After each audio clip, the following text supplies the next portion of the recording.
Kendrick Lamont Key Jr. and specialists lost their lives in a tragic accident during African Lion and are returning home today. I would also like to express my appreciation to our allies and partners, particularly Morocco, who stepped forward when it mattered most. Africa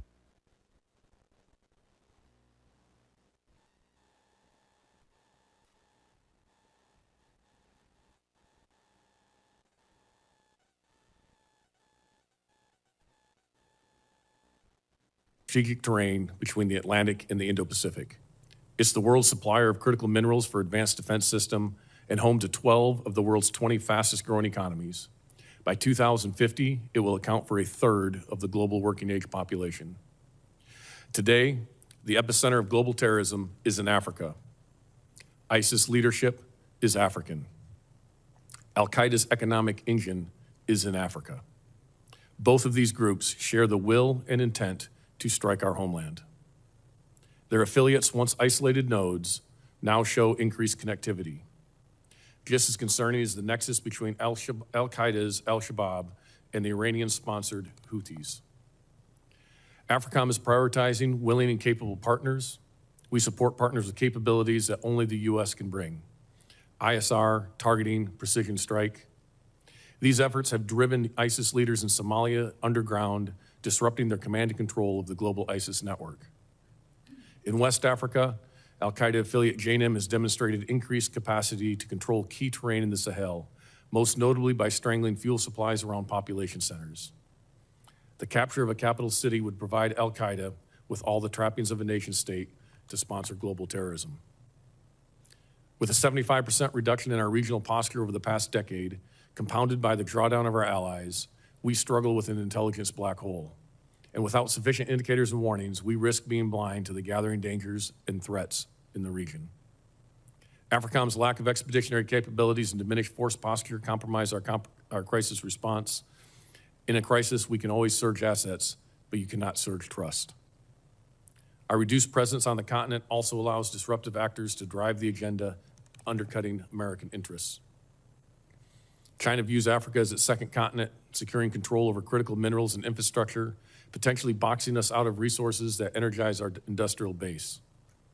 Africa also serves as Putin's purse, where Russia exploits instability to extract resources, to include human lives, to fuel its war machine. To contend with these threats, AFRICOM must think and operate differently. With less than 0.1% of the department's budget, we must maximize every taxpayer dollar to deliver an outsized return on investment. AFRICOM continues to leverage low-cost, high-yield activities to amplify our impact on the continent. Programs like the International Military Education and Training and the State Partnership Program are reliable force multipliers that forge enduring relationships with African militaries and are proven models for cost-effective burden sharing. The AFRICOM exercise program is emerging as a battle lab to test and validate new technologies on behalf of both the joint force and our African partners. And finally, AFRICOM is focused on the critical convergence of security and economics. Our efforts span all elements of national power as we coordinate closely with state, commerce, energy, and treasury. The department's new economic defense unit has been an invaluable partner.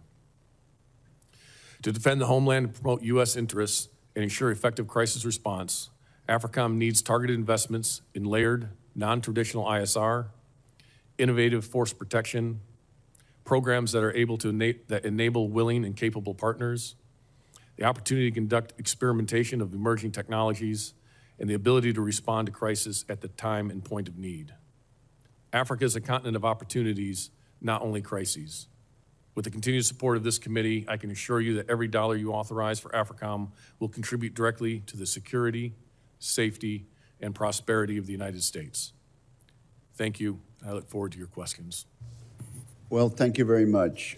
Let's get right into Iran, Admiral Cooper. And I think one of the basic questions is, was this exercise of ours, was this operation of ours a war of choice or a war of necessity? Let me get your military perspective. Did Iran have enriched uranium up to 6% prior to Operation Midnight Hammer? Yes, sir, they did. And is there a civilian use at all for uranium that is enriched to 60%? There's not, Senator. Is it fair to say that Iran's nuclear breakout time has been set back then, thanks to Operation Midnight Hammer and Operation Epic Fury? Without talking specifics, that's accurate, Senator.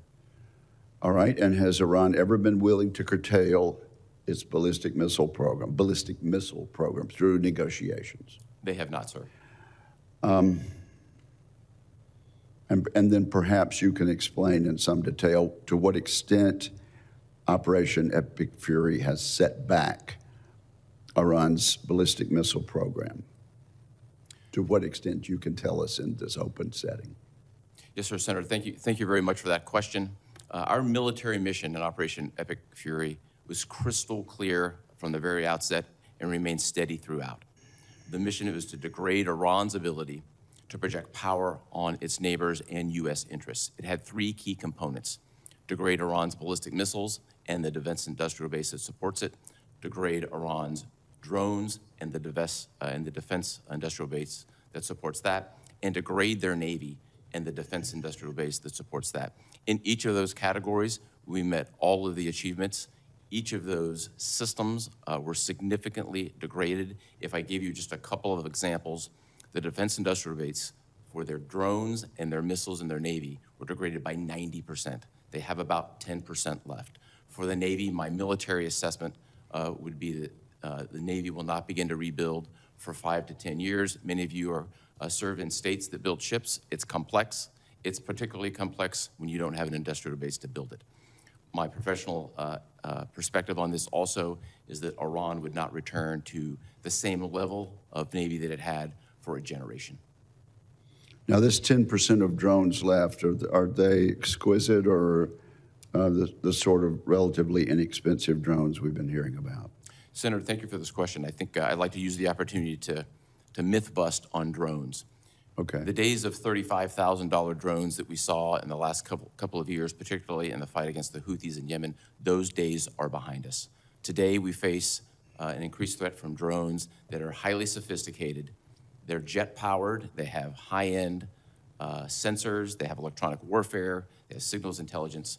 So those days of using high-value defenses to shoot down cheap targets are behind us. Quite the contrary, what we have been doing lately is using our own low-cost one-way attack drones, attacking Iran, making them use higher and more expensive weapons. So I can confidently tell you we have flipped the cost curve in many ways, always work to be done, but I like where we are in this regard. Okay, and you know, there's been a lot of talk about part of the negotiations being giving up the nuclear ambitions, but almost as important to me is the support of terrorist proxies. So has Iran ever been willing into support for the terrorist proxies, Hamas, Houthis, Hezbollah? They have not, Senator. So to what extent has this exercise, this operation, denied Iran resources for funding terrorism? Senator, this has been a significant priority from the outset, and as we sit here today, there are no resources and equipment that are flowing from Iran to Hamas, Hezbollah, or the Houthis. Those transfer paths and methods have been cut off. To the extent that that source of support has been cut off, what are the other sources of support that these terrorist groups can look to? I think some of those pieces are best discussed in a more classified environment, but I think the key element of this is the main supplier of resources and training for decades and billions of dollars, and we've seen all this before our very eyes. Those pieces have been completely cut off today. Thank you very much. We'll take another round, but at this point, I recognize the ranking member. Thank you very much, Mr. Chairman. Admiral Cooper, is Iran militarily still able to inflict significant damage on infrastructure of the surrounding countries in the Persian Gulf? Senator, in this environment, what I would tell you is their capabilities have been dramatically degraded. That certainly doesn't mean that they don't have anything left, but the large-scale volleys that we've seen over the last couple of years Iran is no longer capable of executing those. This would be less large-scale volleys than directed attacks on critical infrastructure, which would set back petroleum production, even if the Strait of, or petroleum distribution, would say, even if the Strait of Hormuz is open. Does that capability still exist?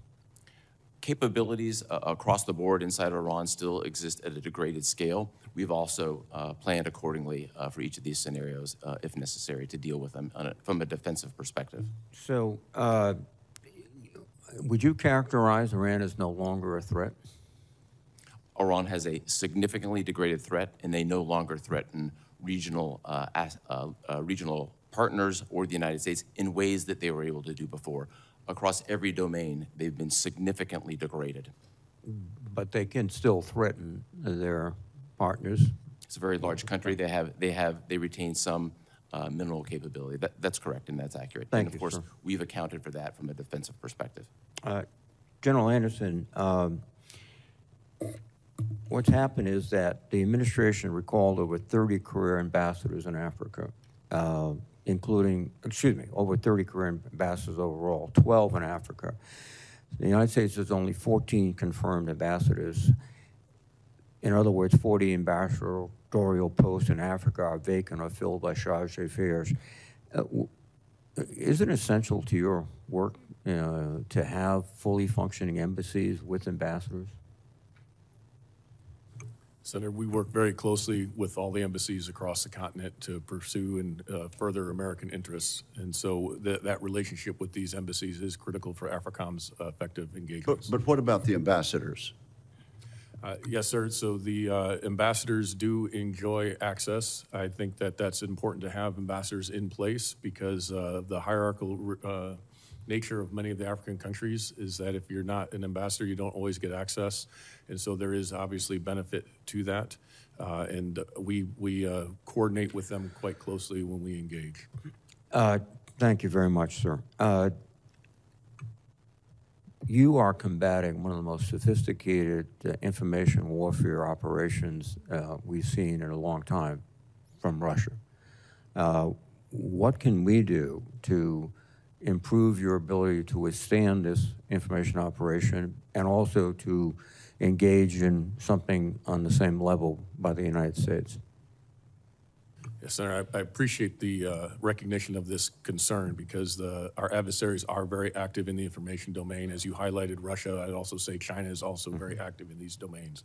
They use this to undercut not only our interest, but undercut and disrupt the democracies that are in Africa. And this is an area that I've talked to several of the leaders across, especially coastal West Africa, that are very concerned about the Russian propaganda that is destabilizing their democracies.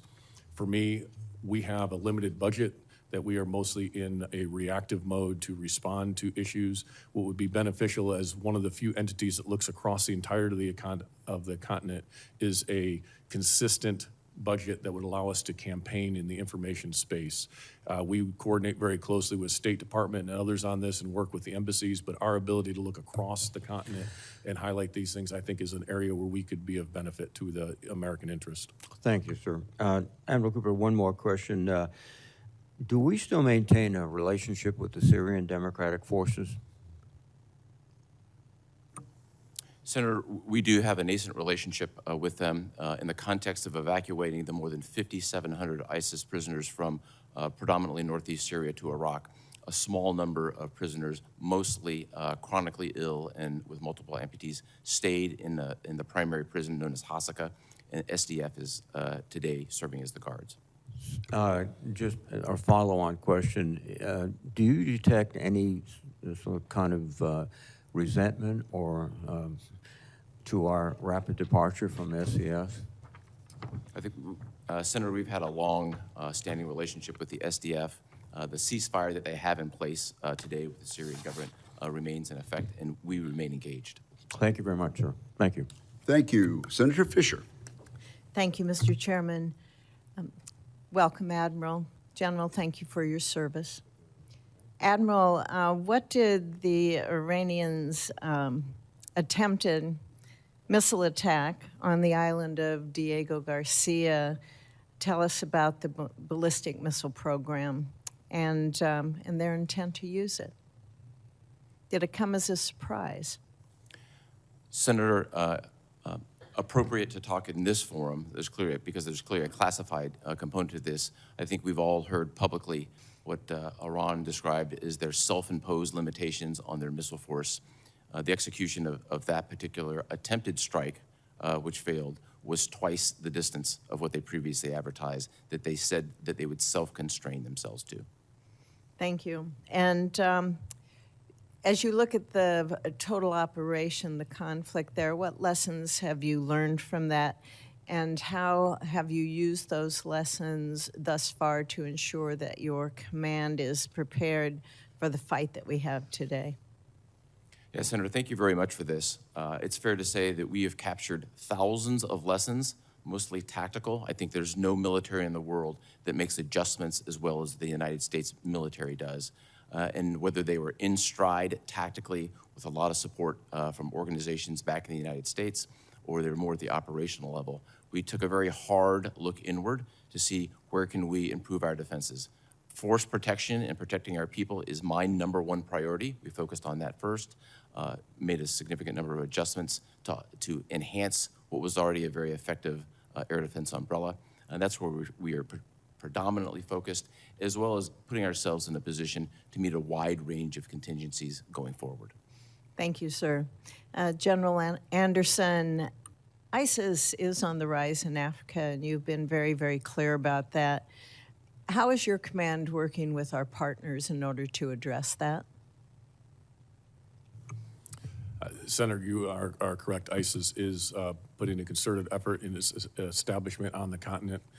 We have been working very closely with willing partners who have been willing to address this threat. So 2 examples of that: in northern Somalia, working with the Somali and the Puntland forces there to go up into those mountains.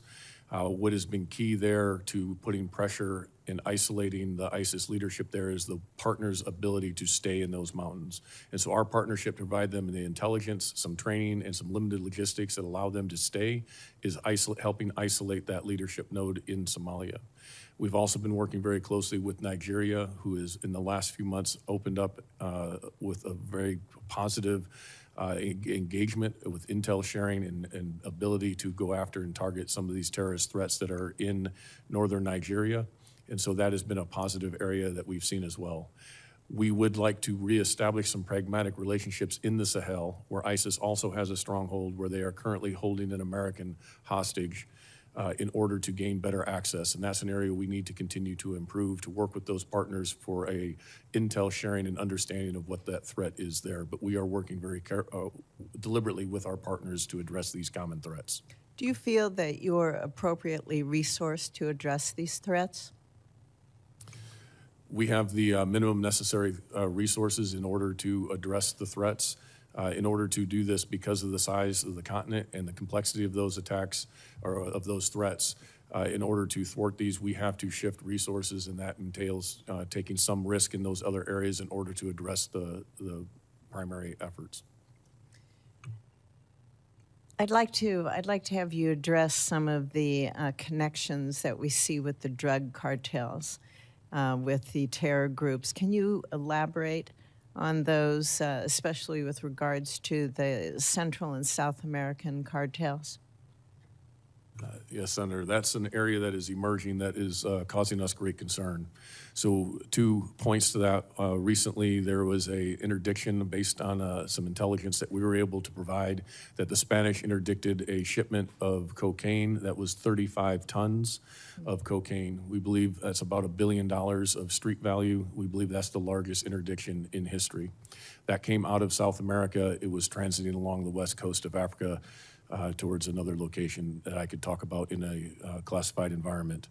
And so we're seeing more of that drug trafficking coming in, and the terrorist organizations are helping transit that. They're getting payments through that, and there's a symbiotic relationship that money then comes back to our hemisphere, to those drug cartels, but also helps provide fuel for those terrorists.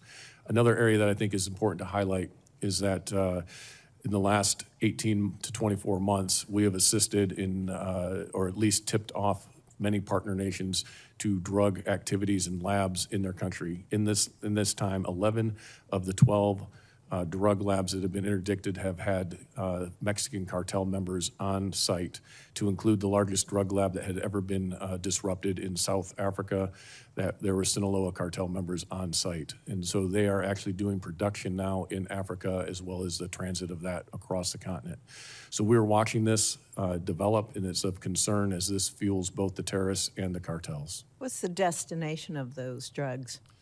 Those drugs are destined for the Middle East, for Europe, but we're also seeing them then come in through the northern route back into America. As we have applied pressure on the southern border, they're finding other means to bring those drugs into our nation. Thank you. Thank you, Senator Fisher. Senator Blumenthal. Thanks, Mr. Chairman. Thank you both for being here. Thank you for your extraordinary service in a difficult time. General Anderson, I want to express my condolences to you and your team and the families of Lieutenant Kendrick Lamont and Specialist Maria Collington. The Army's lost 2 young patriots and dedicated man and woman, and I'm certain that the recovery mission was difficult. And I want to commend your team for bringing closure to their families. Admiral, there's been public reporting that Iran continues to have as much as 70 to 75% of its missiles and launchers available to threaten shipping in the Strait of Hormuz. Does that reporting conform roughly with your estimate as to Iran's continuing strength? Senator, thank you for the question, and first, thank you for your time these past few days. It's been meaningful and very much appreciated. I think it's appropriate in this forum not to discuss specific intelligence assessments. What I would say from my perspective is the numbers that I've seen in open source are not accurate. I think what also is not taken into consideration, it's more than just the numbers. It's the command and control that's been shattered. It's a significant degradation in capability, and it's the lack of any ability to then produce any missiles or drones on the back end. I think we have to take a holistic look at that, and that's what we've done. But regardless of what the numbers are, Iran continues to pose a significant threat to shipping because it has missiles and fast boats and other assets that are available to attack shipping in the area, correct? Senator, in each of those cases, their capability have been significantly degraded. If I just use my own professional experience, in 100 transits through the Strait of Hormuz, you would typically see 20 to 40 fast boats, and lately we've seen 2 or 3. So the degradation means it's been significant, but some residual capability does exist. With respect to the threat that remains, your forces were successful in Project Freedom in enabling ships to go through the strait, correct? That's correct, sir. And Project Freedom was stopped for what reason? Senator, I think I'll look back a couple of days ago on the Chairman of the Joint Chiefs testimony before the Senate Appropriations Committee. I think he characterized it well. The situation in the Strait of Hormuz is rather complex these days, and I would offer just these quick points. First and foremost, the United States controls, via our blockade, which I'd be happy to talk about, the overall flow of commerce going into and out of Iran. The Iranian capability to stop commerce has been dramatically degraded through the straits, but their voice is very loud. And those threats are clearly heard by the merchant industry and the insurance industry. Those are factors. There's certainly factors in energy. But and Project, on top of all Project, and I apologize for interrupting, but I'm going to run out of time, as you understand. I think the point that I want to make here is that Project Freedom could be started again, and the voices of the Iranians, large as they are, could be contradicted or reduced in impact if Project Freedom were ongoing and the world could see that shipping was going through the straits. Am I off base in that view? Senator, there's a wide range of contingencies that we are prepared to execute, and I would defer to the policymakers on anything having to do specifically with the Strait of Hormuz, particularly during this time of sensitive negotiations where it's front and center in the negotiations.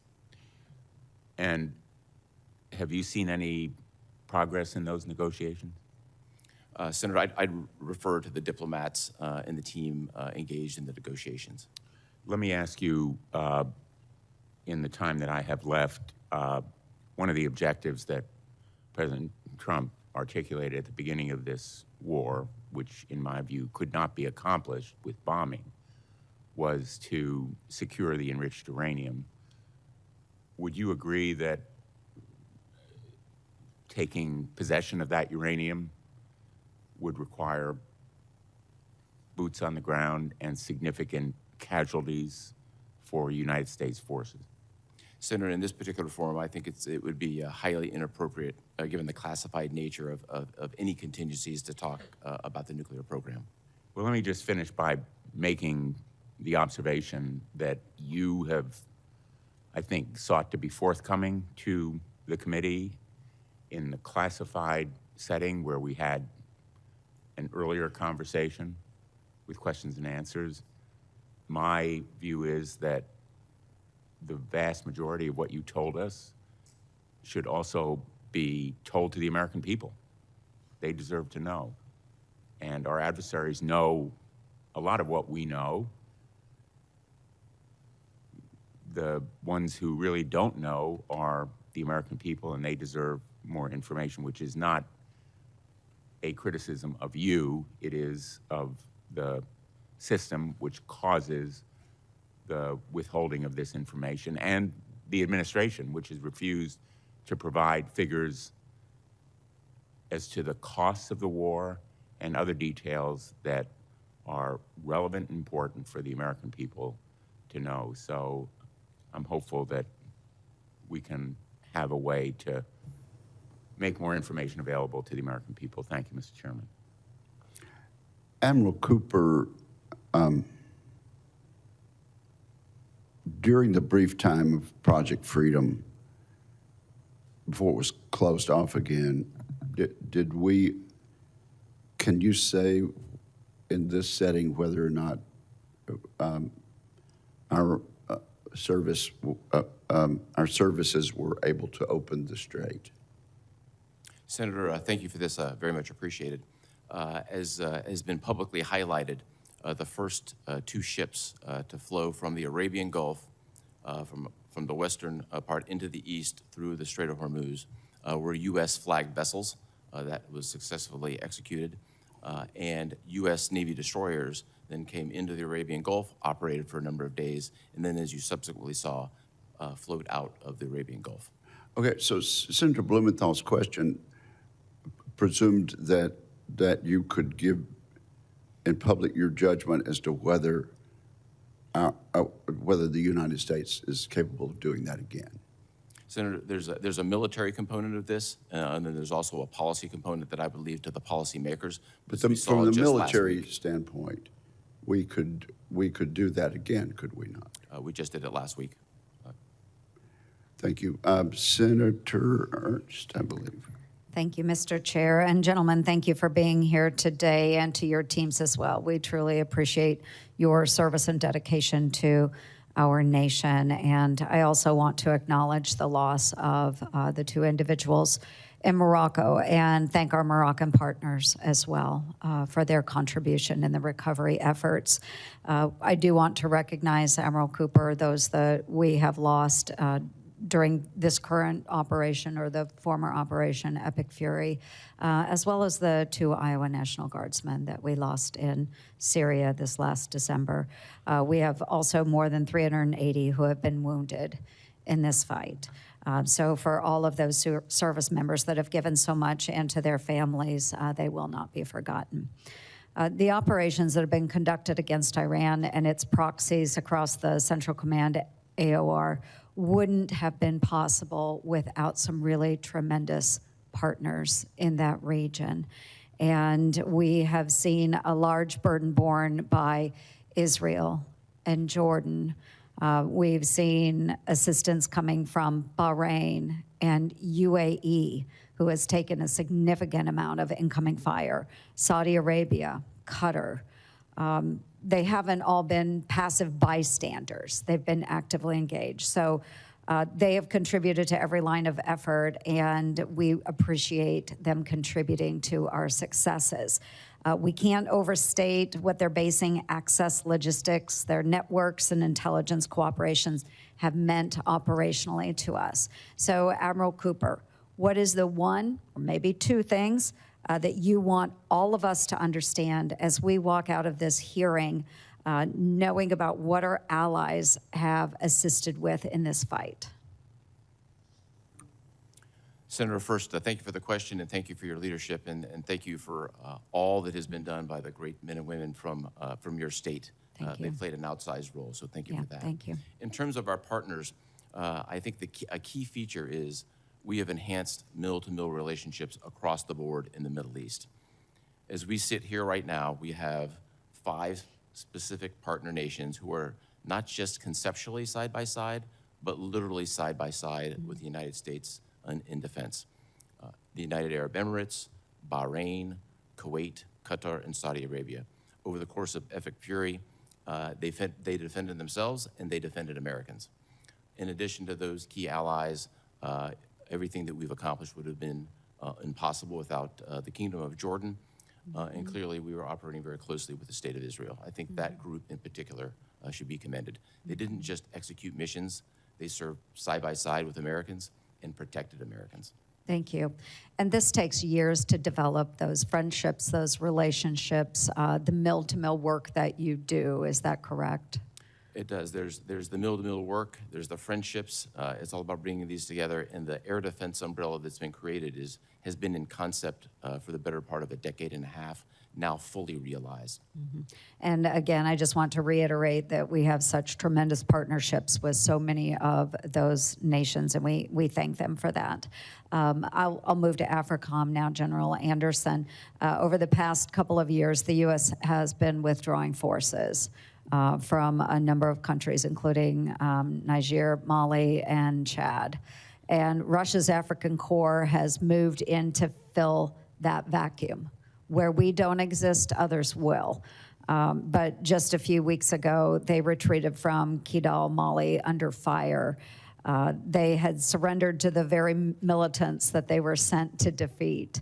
So we have some really interesting dynamics going on in that region, and AFRICOM is left with the responsibility for a lot more high-risk, high-threat posts than any other combatant command in the world. So walk us through, just very briefly, what AFRICOM cannot do today that it could 5 years ago.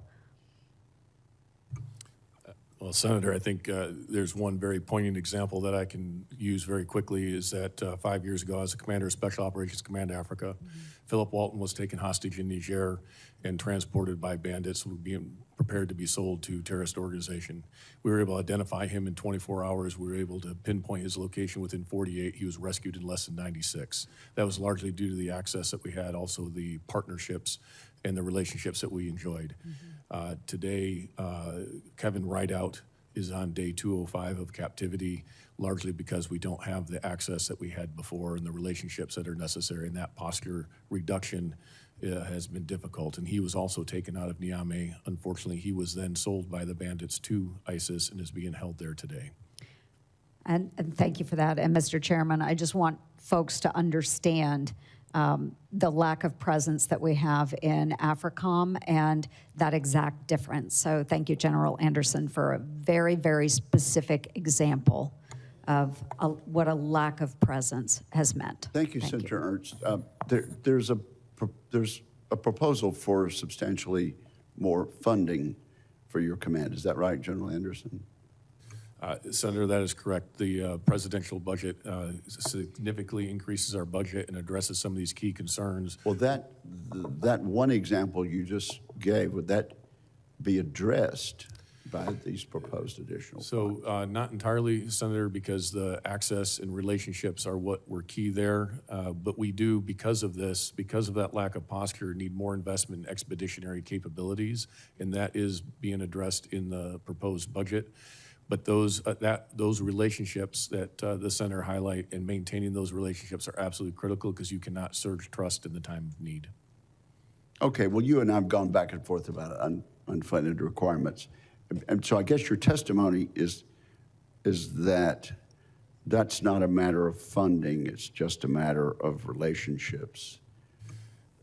Senator, that is a matter of relationships. The funding that we would ask for that would help us is the contingency response ability, expeditionary, but also some targeted programs to work with key partners who are willing and able to address the threat, to increase their capability and capacity to do that. So those are the investments. Those are all included in the proposed budget. So right now, I don't have many needs. Very well. Senator Kaine. Thank you, Mr. Chair, and to our witnesses. President Trump's decision to unilaterally take the United States into a war with Iran is deeply unpopular in Virginia. We are a very pro-military state, a very pro-military state. And as I've traveled around Virginia and talked to Virginians, the unpopularity sort of gets crystallized into, have we learned nothing from 25 years of war in the region? 14,000 American troops and contractors died in the war on terror in Iraq and Afghanistan, more than 65,000 injured, $8 trillion spent. And Virginians who've watched their friends and family repeatedly deployed over the last quarter century have grave concerns about what was accomplished and was the sacrifice worth it. Our troops sacrificed so bravely. Chief Warrant Officer Robert Marzahn, one of the 14 who have died in epic fury, Spotsylvania County, Virginia. Our Ford Carrier Strike Group just returned the longest post-Vietnam deployment of any carrier. Our folks sacrifice. They want civilian leaders to make the right decisions about whether and when and how they should sacrifice. And there's deep concern that in this instance, the decision is a wrong one.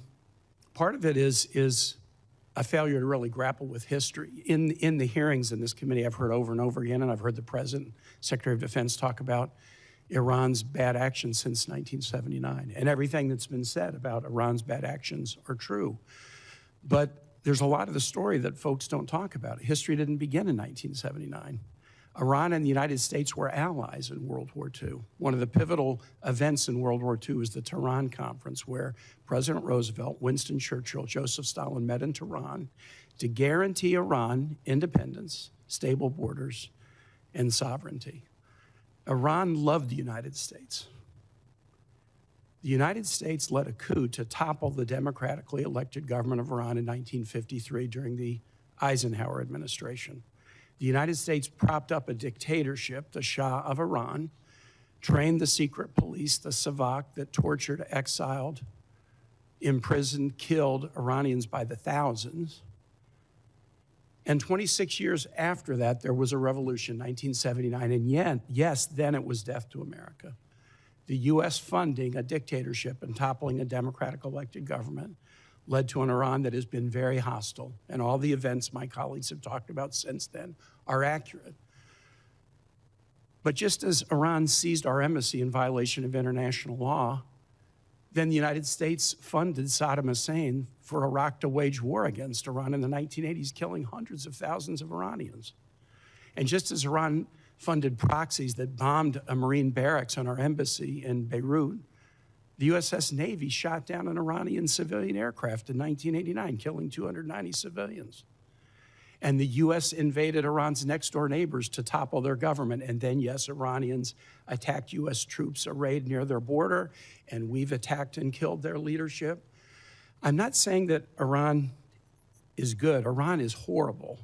Horrible to its neighbors, horrible to people outside its borders, and even worse to its own people.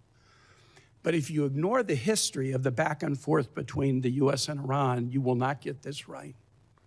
If more war between the U.S. and Iran were the answer, we would have found the answer sometime between 1953 and now. Here's something I think it's important for my colleagues to know. We did look for a path, a diplomatic path, to end this hostility that's been going on since 1953. And President Trump tore up a diplomatic deal over the advice of his Secretary of Defense and Secretary of State. And many of us said at the time, if you do this, it is likely to lead to Americans dying. If you make diplomacy impossible, you will make war inevitable. And I believe the troops who have been killed in Epic Fury would be alive today if the United States had not decided to abandon a diplomatic deal. Admiral Cooper, and to my colleagues on the committee, here's something that's pretty amazing that we shouldn't settle for.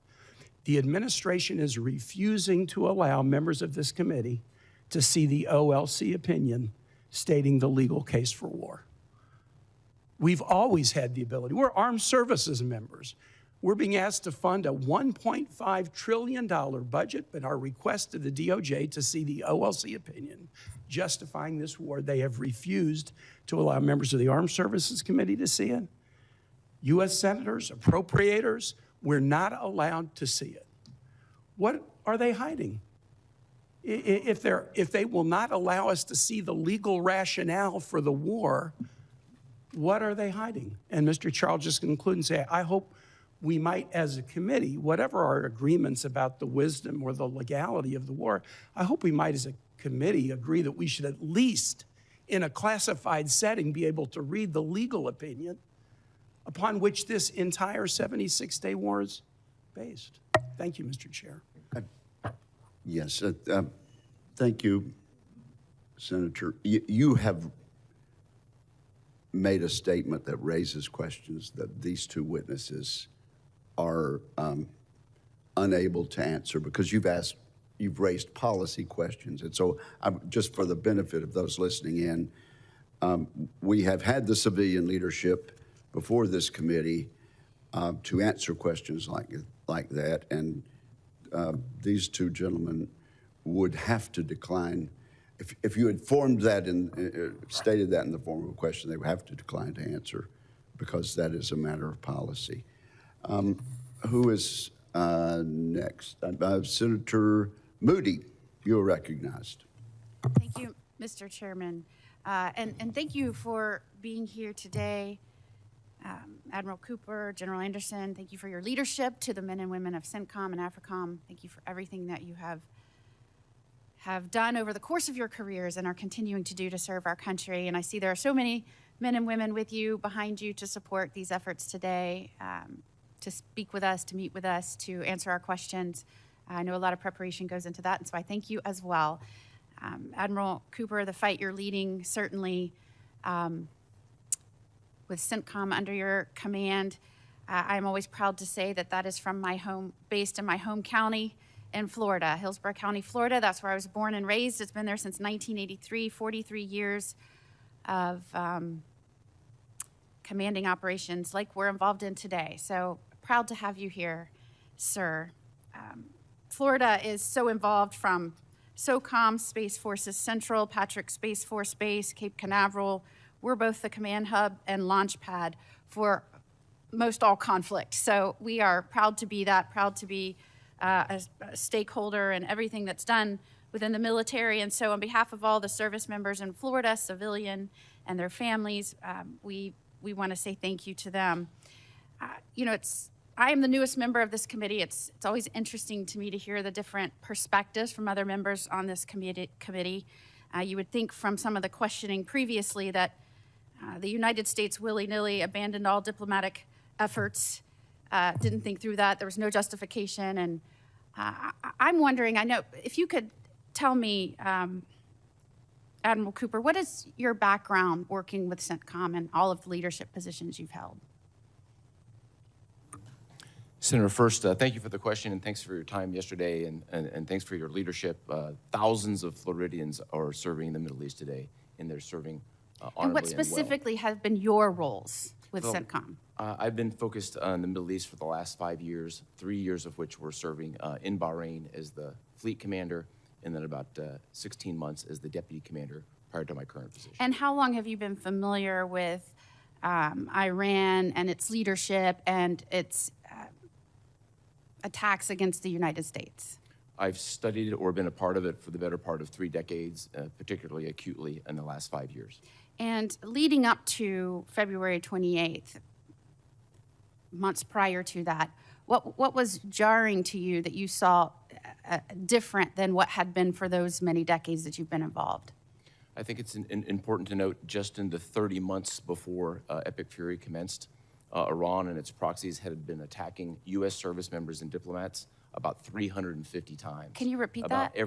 About every third day. Iran and its proxies attacked American service members 350 times in the Middle East. I don't think that Americans were aware of that in the 30 months that they had attacked Americans or their service members 350 times. Does that surprise you that I would say that? That I don't believe the everyday American going to work knew that? It's disappointing, but between the actions of proxies in Iraq and Syria, as well as the Houthis, that's simply the fact of what happened. And the months leading up to that decision, that very serious decision on February the 28th, what were your concerns regarding the proliferation of missiles or the ability of the United States to do anything if that nuclear threat escalated? Senator, in this venue, what I would say is, since our number one priority is to prevent a nuclear-capable Iran, I always, every day, focused on that problem. But what we saw in the weeks and months leading up to Epic Fury was an increase in the production capability of ballistic missiles, which presented a very significant risk both to the partners and ourselves, and this is why it was part of our military objectives to eliminate those missiles and equally, if not more importantly, eliminate the ability for Iran And to those generate couple any of more. months leading right up until that, you saw a dramatic escalation in that ability on Iran's part? That's correct. Between starting in about November and December, you started to see an increase in Iran's capability and intent to produce more ballistic missiles. And if we couldn't have neutralized that threat diplomatically, does there come a point where that's not an option anymore, where there may be a slippery slope where we can't get back to our ability to be effective to quell that threat? Without crossing into classified lanes, the short answer is yes. Iran has had a large-scale capability to produce ballistic missiles beyond which could potentially be defended. I think that's a very important point. The second point is that capability has been virtually eliminated. And I believe I heard you say at this point you believe Epic Fury has satisfied its mission? Senator, we met every military objective for Epic Fury. And what is the difference between where we were on the 28th of February and right now? If I used a couple of examples, the Iranian Navy went from harassing throughout the region and being a regional power to having no Navy. Thank you. Thank you, Senator Moody. Senator King. Thank you, Mr. Chairman. Admiral, you used the word myth busting a few minutes ago, and I have to do a little myth busting. It's sort of a common rhetoric today that no administration prior to this one has confronted the threats of Iran. In fact, the most effective confrontation with the threat from Iran, the nuclear threat, was during President Obama's administration with the JCPOA. I would point out that at the time that President Trump unilaterally tore up the nuclear agreement with Iran, Iran had 0 highly enriched uranium. As you know today, one of the focuses of this whole enterprise is 400 kilograms of highly enriched uranium that's in place in Iran that was produced since the unilateral dissolution of the JCPOA. The idea that nobody ever confronted this problem is just not true. And we're now confronting a problem that was created by the abandonment of the JCPOA, which is the most comprehensive nuclear control agreement ever and the most highly inspected by the International Atomic Energy Agency in world history. So we're confronted with a problem now that in many ways this administration created in 2018 by abandoning this agreement. Let me move on. Do we have any clarity now as to who's in charge in Iran? Do we know who has the power to negotiate and make agreements? Senator, the negotiations themselves are held via diplomatic channels, and I would really refer to the diplomats to address that. But clearly, from a military perspective, their command control was significantly fractured as a result of our strikes in Operation Epic Fury. And command and control is another way of saying their leadership. There's a communications difficulty. Is the IRGC in charge at this point? From your The IRGC is exercising significant authority. General Anderson, talk to me about the loss of soft power in Africa, our abandonment of USAID, and what's happened with the Chinese and the Russians that my understanding is are now filling that gap in addition to the other aggressive actions that they're taking. Senator, I would say that we look at all facets of national power and how to bring those to bear on the continent in order to provide security outcomes. Oftentimes, Taking one facet of our national power off the table unilaterally for no apparent reason, other than the whim of Elon Musk. Senator, we work very closely with state, with commerce and energy in order to look at the security requirements on the continent. I have a Foreign Service Commercial Officer joining my staff this summer, along with a liaison from Department of Energy, in order to look at economic opportunities. Not that we have essentially left all of the role that USAID played on the continent. That's gone. Isn't that's a yes or no question? Senator, there are still aid programs that are active on the continent. They are much reduced from what they were before.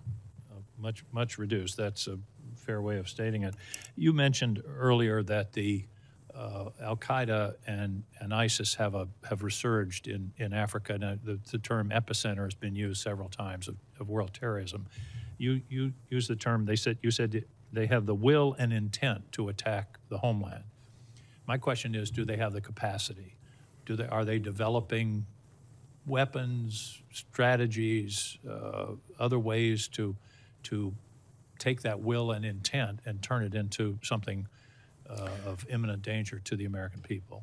Senator, that is the exact issue that is my top concern, is for being able to provide, they have the assets necessary to provide the indication and warnings to know and be able to identify when they shift from that will intent to have the capacity and capability. That is something that is very difficult for us to ascertain in the Sahel right now, given our limited posture. That was going to be my follow-up question, is do we have the capacity to determine their capacity? It sounds like you just said we don't have the capacity that we should have or need. Senator, we are, that's why in the President's budget we have asked for additional intelligence, surveillance, and reconnaissance capabilities, and why we're also looking at a layered approach to look at everything from surface to space, to look at commercial assets, to look at emerging technologies, open source as well, and use these technologies, especially artificial intelligence, in order to fuse these multiple different types of layered ISR in order to gain that understanding and illuminate this black hole of intelligence in the Sahel. We cannot sustainably afford to do that solely with airborne ISR, so we have to look at a multifaceted approach. There are some very promising emerging technologies that we are looking into and that are affordable and sustainable, and that also can work with our partners. Because one of the key points to this is not necessarily ours to action. So having that the intelligence that we can share with partners so they can then action those on a mutual threat is going to be key to our future. But being able to understand that is the #1 priority of the command, and where we are looking at investing with emerging technology. And I think, as you've testified, if they take over the capital of Mali, that's a very dangerous moment. That would be a game changer, I believe, in how they would be viewed internationally and what attraction they would be then, I think, to other adherents. Thank you. Thank you. How would that affect Americans, General? Well, I think that would then give momentum to these terrorist organizations that have the will and intent, and it would allow them to then start moving towards the capability and capacities that Senator King just mentioned. And so that then, I think, poses a threat in the long term to the United States as they continue to develop this. We know that they have not given up this intent, and it's just a matter of having the time and space to develop them. And it would be Vladimir Putin that would be happiest about this. Is that correct? The prudent that what, sir? That it would be President Vladimir Putin who would rejoice at such a contingency? Or would it be Xi Jinping? I can't speak for what either one of those leaders would believe, but I think that they would be able to parlay that to their interest. Well, who's financing this contingency if it were to happen?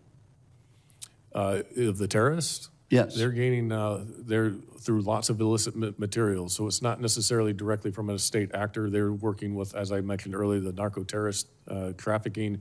They're doing this through kidnap for ransom. They're doing this through other illegal smuggling. They even do have their own taxation networks in the territories that they control where they generate millions of dollars. And before I turn to Senator Scott, with regard to the funds that we're not spending anymore on USAID, but have been supplemented elsewhere, in terms of dollars, let's talk in terms of U.S. dollar equivalents. How does the food aid, health aid, and development aid that we're currently delivering in your jurisdiction compare to what China and Russia are doing? Senator, I don't have those exact numbers. I'd have to get back to you on those, as those are often in other departments, other agencies within the government, but we can look into that for you and look at what that comparison is between Okay, what China and Russia well, are doing. if you would, then supplement that on the record for us, because I don't know the answer either. Senator Scott. Thank you, Chairman. Thank both of you for your service and all the men and women that work for you. Admiral Cooper, can you, I know this is not a classified setting, but can you talk a little bit about what other countries have done to help us either with intelligence or with military capabilities? And I don't know whether you want to do this or not, some that you would like to have done more? Senator, I think the most prominent 7 countries that have been most helpful and served side by side are 5 of the 6 GCC countries, UAE, Bahrain, Qatar, Kuwait, and Saudi Arabia. Also indispensable in our effort has been the Kingdom of Jordan and clearly Israel, with whom we conducted the strikes. We're always eager to expand partnerships. There's a couple that I think I could address in a classified setting that were less than stellar. Okay. And do you feel like we've been a great partner to them in helping them build up their capabilities over the last 20 years or so? Senator, I think it's been an excellent two-way street, and if I look at mill-to-mill relationships, it's been very strong.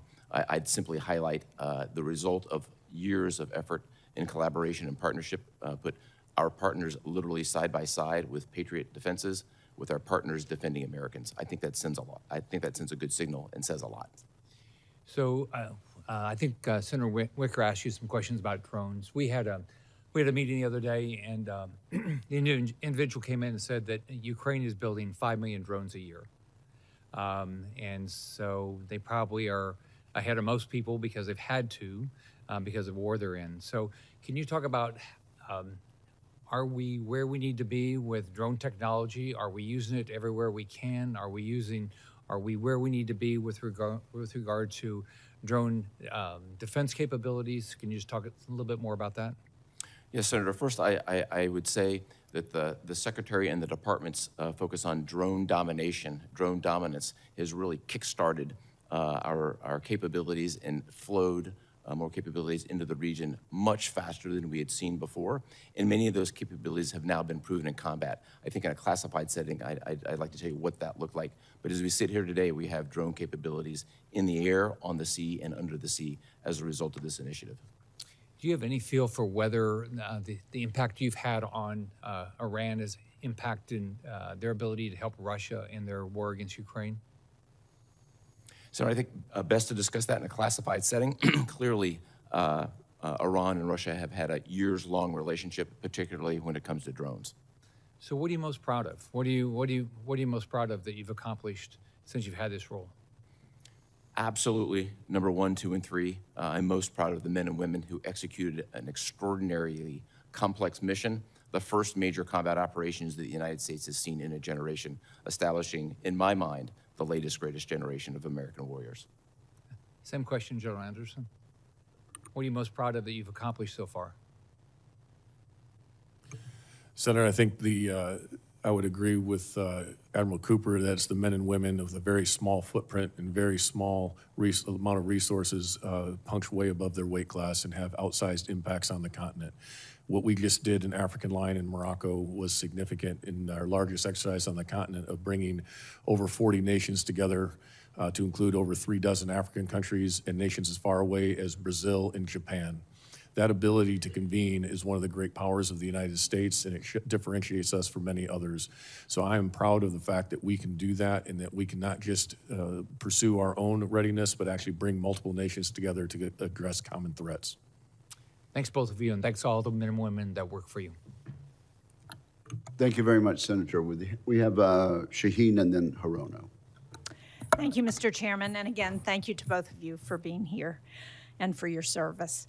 I wanted to pick up on Senator King's questions about the closing of so much of our foreign assistance in Africa, General Anderson. And Senator Wicker asked what we're seeing in terms of China. I have a couple of examples that I think are worth pointing out how much that has meant in terms of China's ability to make inroads, because China has actually eclipsed Russia as the largest weapons exporter to sub-Saharan Africa, which I'm sure you're aware of.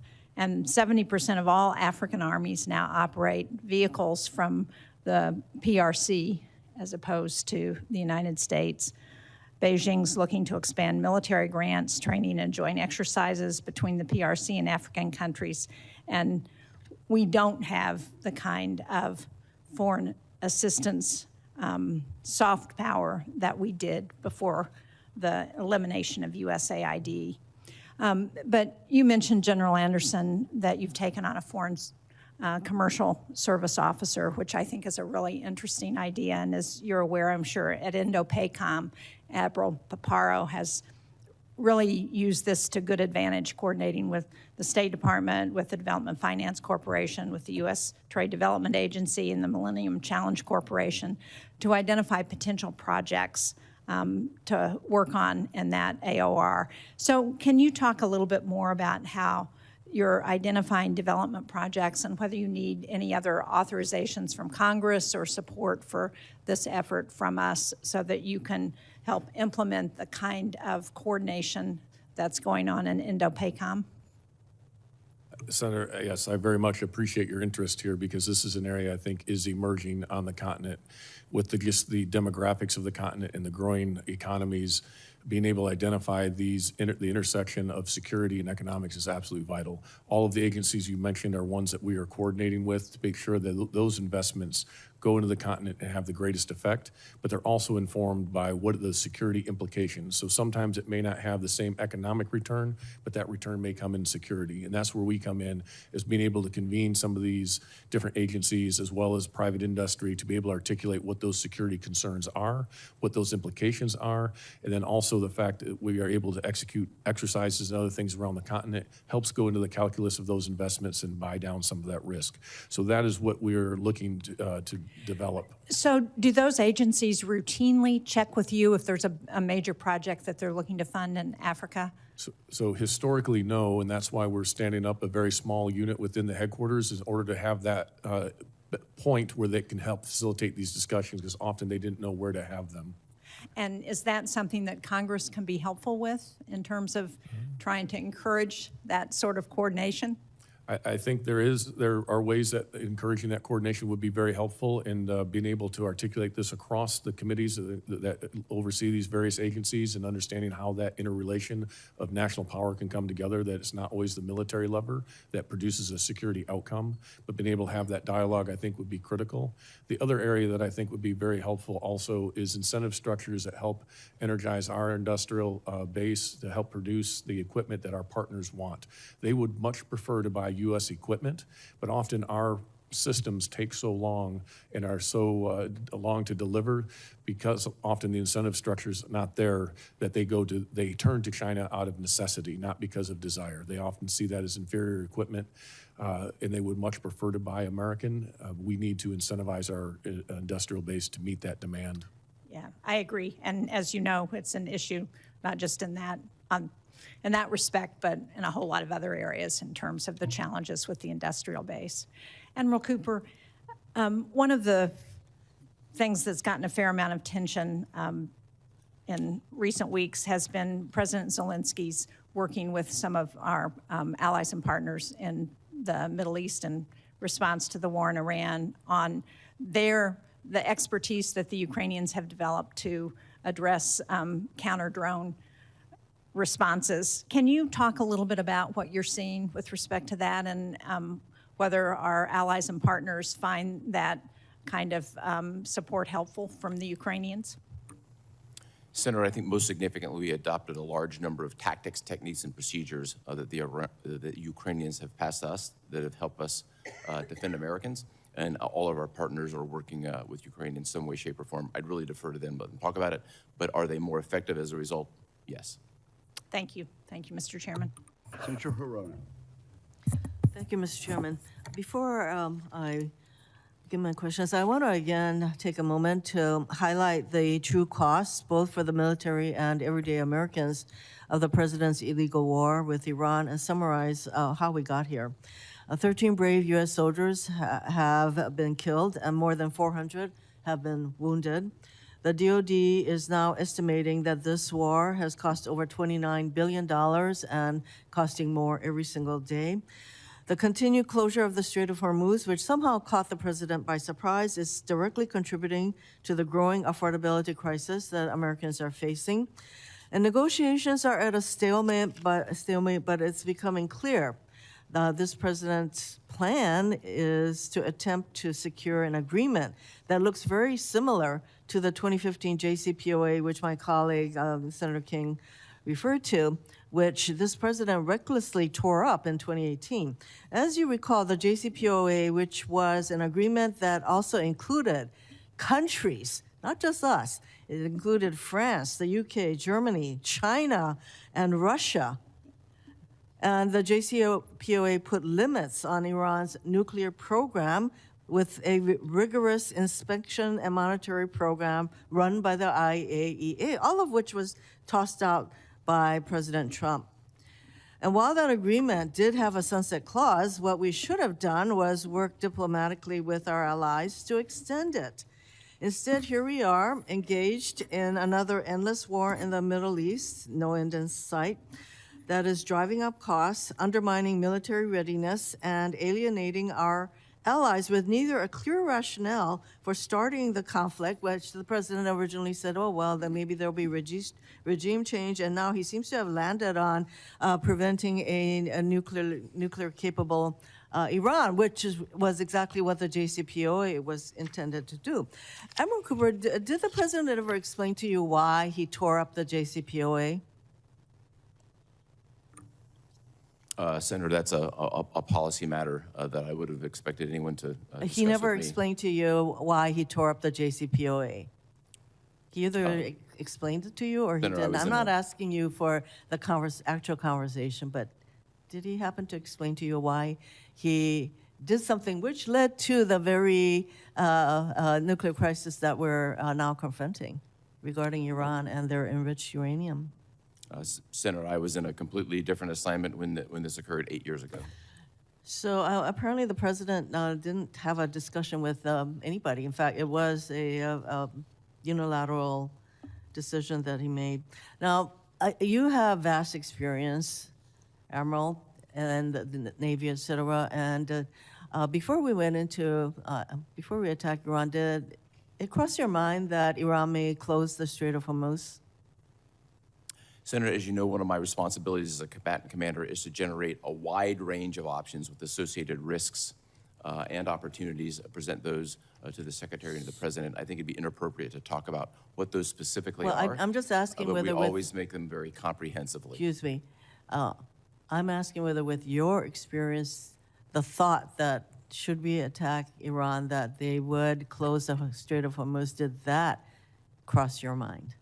Senator, I've transited through the Strait about 100 times. I think of the Strait of Hormuz virtually every day. So is that a yes? That you I are think very aware that the Strait of Hormuz, the very thing that happened, that is something that you contemplated happening. I hope that is the case because with your experience, I have to conclude that you contemplated that possibility. So you did mention that our diplomats are engaged in the negotiations. Well, who are those diplomats? Senator, I really would refer to the White House who specifically is engaged.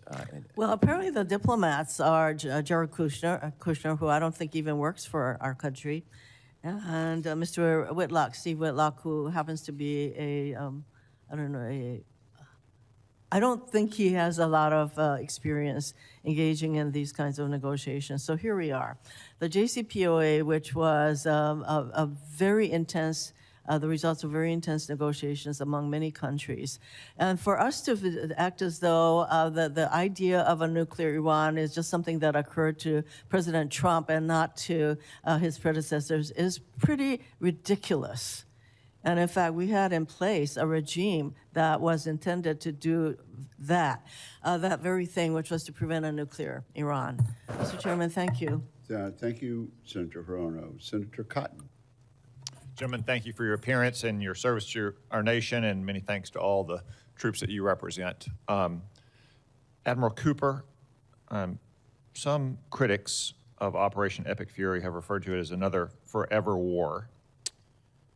In your opening statement, in the third sentence, in fact, you say, since 1979, the Iranian regime has terrorized the region.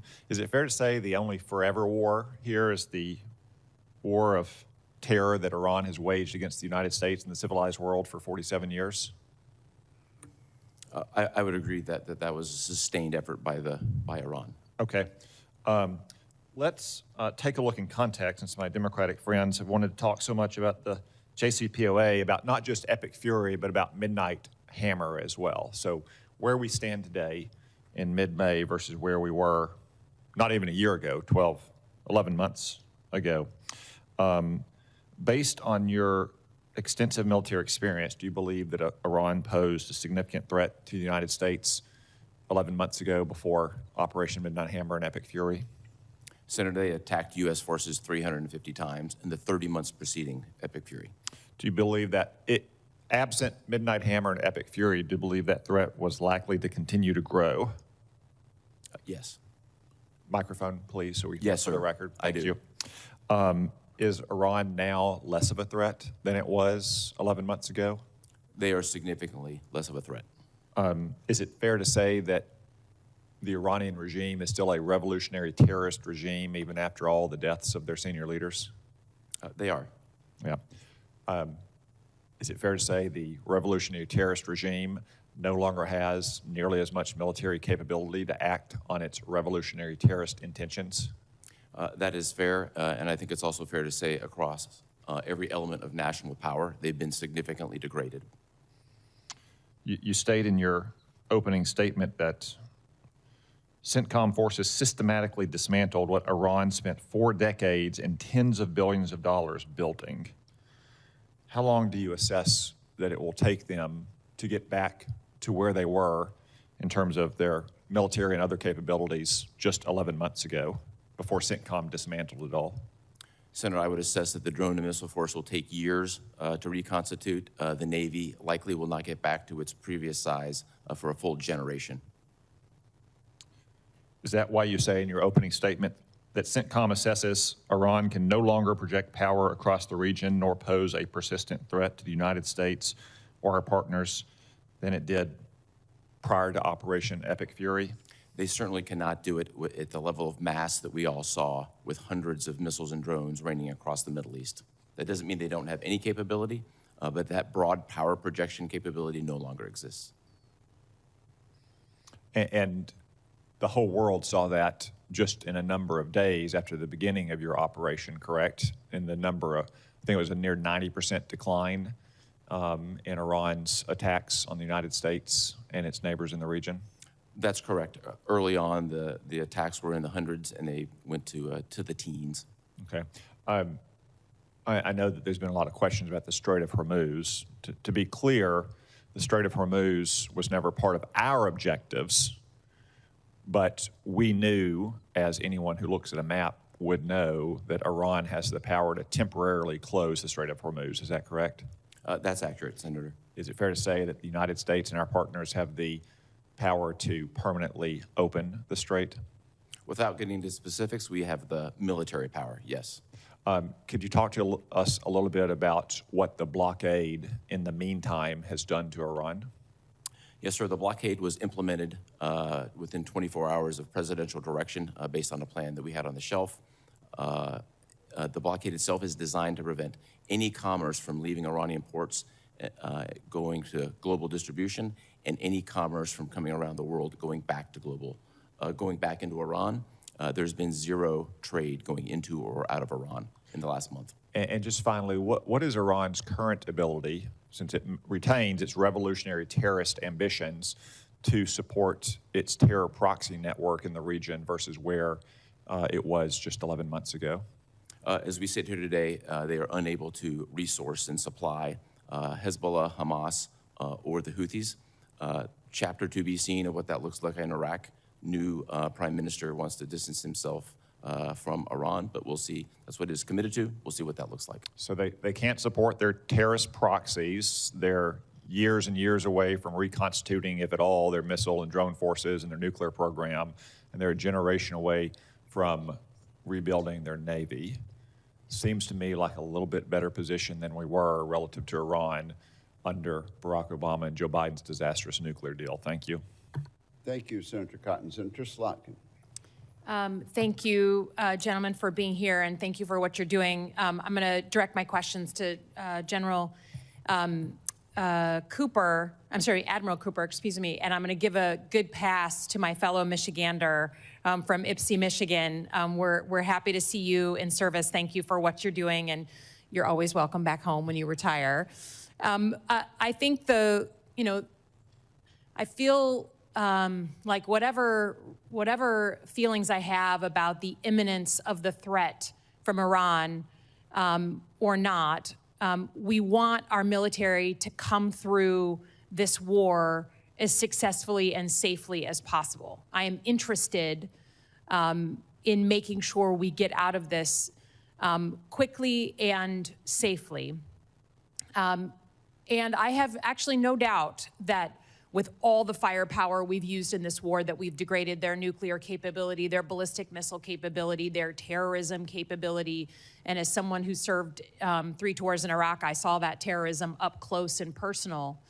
But it is hard to say, sitting here with the Strait of Hormuz closed and every American feeling a deep, deep spike in the price of gas, and that we're only in the beginning of that we can't say we are overall better off until that strait is opened.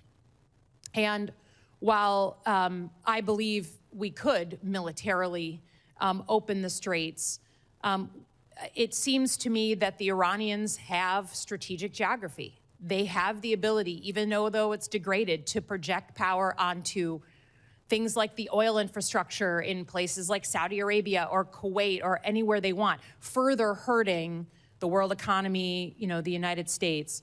Do you believe, is that correct, that while militarily we may be able to physically open the straits, that they still retain the ability to affect infrastructure in the region and therefore kind of have a veto power over the world economy right now?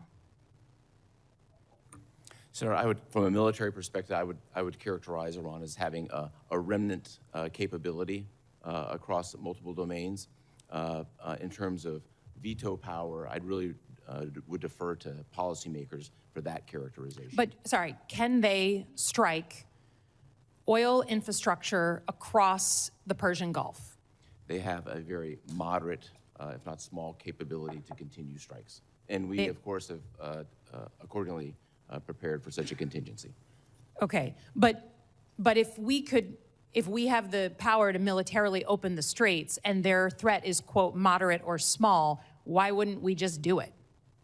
So I really would defer to policymakers in this particular matter, and the strait clearly is in the middle of the negotiation being undertaken now. Yeah, I mean, it just seems to me that they still certainly have, it may be diminished power, but if the United States military is not physically opening the straits right now, it's because the Iranians do have the real capability to affect strikes or drone strikes into the Gulf countries, affecting their oil infrastructure and sending the price of oil worldwide even higher. So, it may be diminished, but it's real capability unless I'm missing something.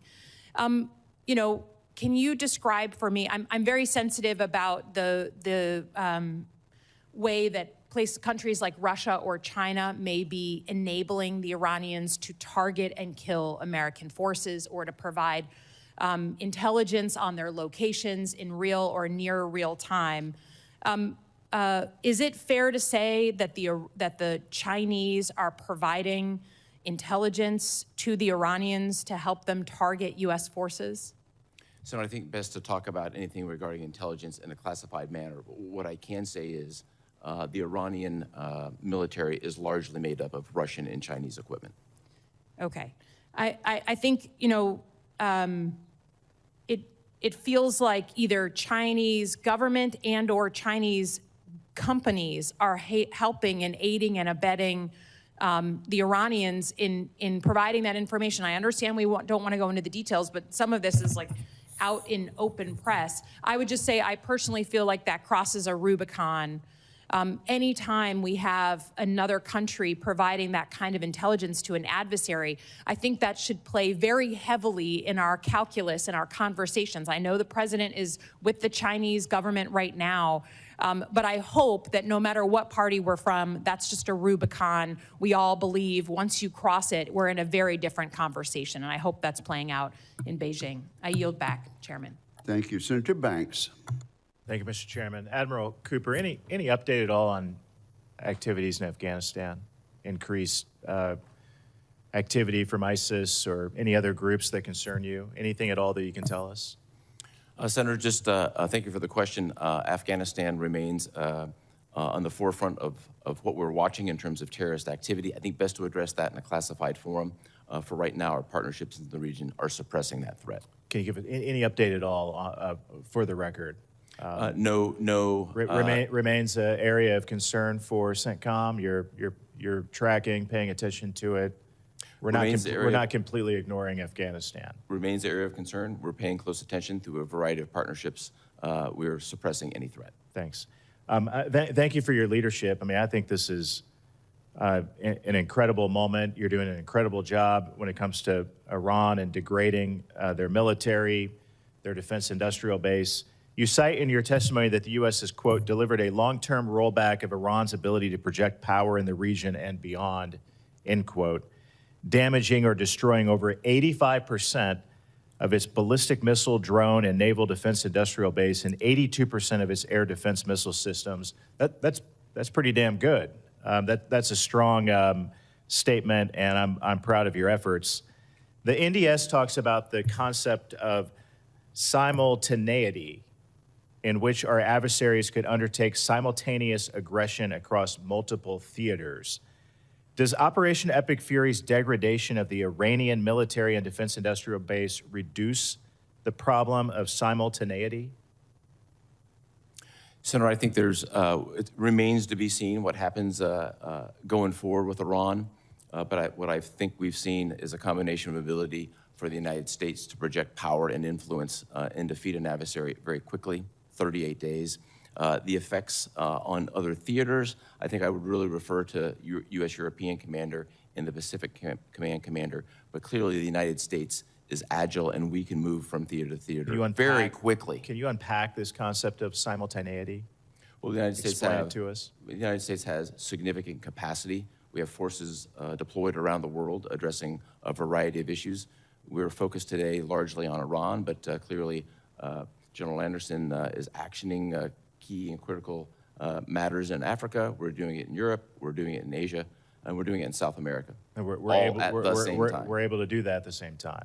That's how the United States military rolls. You also write in your testimony that Iran's ability to reconstitute its military capability will, quote, depend in large part on decisions we and our partners make. What should we be doing to press our advantage?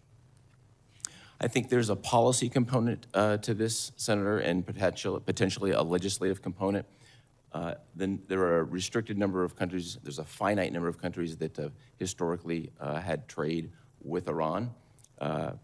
Addressing those countries and what they are trading, how they're doing it, and what that looks like, I think is something we should take a look at. Yeah. Because if they don't have the parts, they're not going to build the weapons. Well put. I was very proud to see the Lucas drones deployed and used in CENTCOM.